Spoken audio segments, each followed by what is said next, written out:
గురుభ్యో నమః. సూర్యుడు ద్వితీయ భావంలో ప్రభావాలు చూద్దాం.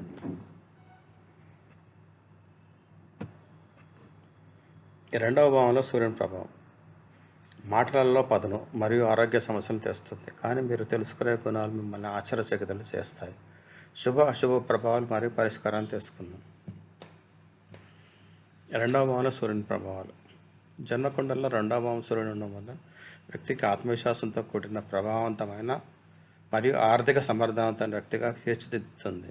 అయితే అహంకారం మరియు మాట్లాడుకునే తీరులోని పదును సంబంధాలలో అడ్డంకులను సృష్టించవచ్చు. సరైన పరిష్కారాలు మరియు సంయమిత ప్రవర్తన ద్వారా ఈ స్థితి వ్యక్తికి విజయం మరియు గౌరవం రెండింటినీ సంపాదించగలదు. జన్మకుండలిలో సూర్యుని స్థితి మరియు మనిషి యొక్క ఆత్మవిశ్వాసం, వ్యక్తిత్వం, విజయం మరియు సమాజంలో అతని గుర్తింపు చూపిస్తుంది. సూర్యుడు రెండవ భావంలో ఉన్నప్పుడు అతని ప్రభావం యొక్క మాట్లాడుకునే తీరు మరియు డబ్బు, కుటుంబం మరియు ప్రతిష్టపై స్పష్టంగా కనిపిస్తుంది. రెండవ భావాన్ని ధనభావం అంటారు, అంటే డబ్బు, కుటుంబము, వాణి మరియు పొదుపుతో ముడిపడిన భావం. అలాంటప్పుడు సూర్యుడు వంటి తేజస్సు కూడిన గ్రహం అక్కడ వచ్చినప్పుడు వ్యక్తిలోని ఆత్మగౌరవం, స్వాభిమానము మరియు తన మాటను చెప్పే సామర్థ్యం చాలా బలంగా ఉంటాయి. రెండవ భావంలో సూర్యుడు వల్ల మనిషికి డబ్బు సంపాదించే బలమైన కోరిక ఉంటుంది.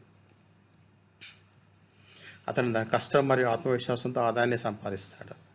అదే సమయంలో అతని మాటలు కొన్నిసార్లు చాలా కఠినంగా ఉండొచ్చు. కొన్నిసార్లు ఈ స్థితి తండ్రితో సంబంధాలు కొంత దూరం చేస్తుంది, కానీ జీవితంలో తర్వాత సంవత్సరాల్లో అదే వ్యక్తి తన కుటుంబం యొక్క గర్వకారణం అవుతాడు. మొత్తం మీద రెండవ భావంలో సూర్యుడు ఉండడం జీవితం యొక్క ప్రారంభ సమస్యల నుండి ప్రకాశవంతమైన విజయాల వైపు సూచిస్తుంది. సకారాత్మక ప్రభావాలు. డబ్బు సంపాదించే సామర్థ్యం పెరుగుతుంది. రెండవ భావంలో సూర్యుడు వ్యక్తిని కష్టపడి పనిచేసే కర్మకారకునిగా మరియు స్వయం వృద్ధిగా చేసేవాడినిగా మారుస్తుంది. ఇలాంటి వ్యక్తులు తమ గుర్తింపును తామే సృష్టించుకుంటారు మరియు తరచుగా ప్రభుత్వ ఉద్యోగం, పరిపాలన పదవి లేదా ప్రజలతో వ్యవహరించే పనులు విజయం సాధిస్తారు. మాట్లాడే తీరులో శక్తి ఉంటుంది. వారి మాటల్లో ప్రభావం ఉంటుంది. ప్రజలు వారి మాటలను శ్రద్ధగా వింటారు. ఈ వ్యక్తులు రాజకీయాలు, మీడియా, బోధన లేదా ప్రేరణాత్మక ప్రసంగంతో ముడిపడి ఉంటుంది. వారు పెద్ద గుర్తింపును సంపాదించగలరు. ఆత్మవిశ్వాసం మరియు నాయకత్వం. ఈ వ్యక్తులు ఆత్మవిశ్వాసంతో కూడిన మరియు గర్వంగా ఉండే స్వభావం కలిగి ఉంటారు. ఇతరులను ప్రభావితం చేసే సామర్థ్యం కలిగి ఉంటారు మరియు తమ నిర్ణయాలపై నిలబడతారు. సంపత్తి మరియు కుటుంబం యొక్క మద్దతు. సూర్యుడు శుభస్థితిలో ఉంటే అలాంటి జాతకుడికి తండ్రి నుంచి సంపత్తి లభిస్తుంది మరియు కుటుంబం యొక్క గౌరవం పెరుగుతుంది. ఆర్థిక స్థిరత్వం. కాలం గడిచే కొద్దీ ఈ వ్యక్తులు డబ్బును సంపాదించడం మరియు సరైన పెట్టుబడి పెట్టడం నేర్చుకుంటారు. జీవితంలో తర్వాతి భాగంలో ఆర్థిక స్థిరత్వం ఖచ్చితంగా ఉంటుంది.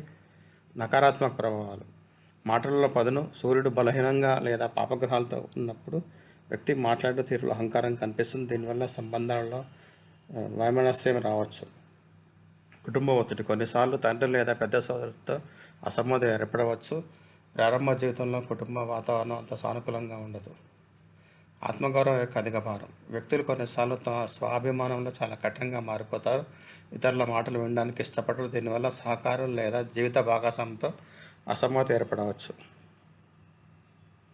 డబ్బు యొక్క నష్టం మరియు సూర్యుడు అశుభస్థితిలో ఉంటే హఠాత్తుగా ఖర్చులు పెరగవచ్చు లేదా డబ్బు చిక్కుబడిపోవచ్చు. ఆరోగ్యంకి ప్రభావం.